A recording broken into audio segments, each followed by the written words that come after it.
بسم الله الرحمن الرحیم.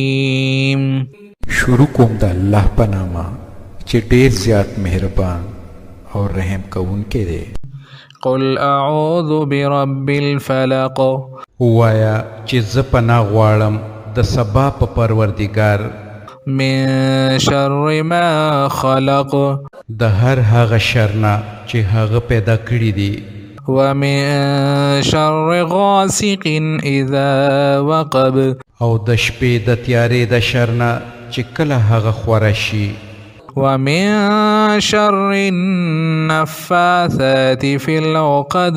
او په غوټو کې د پوکونکو نارینه‌و یا د ښځې د شر نه.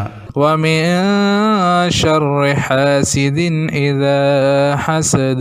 او د حسدناک د شر نه چې کله هغه حسد وکړي.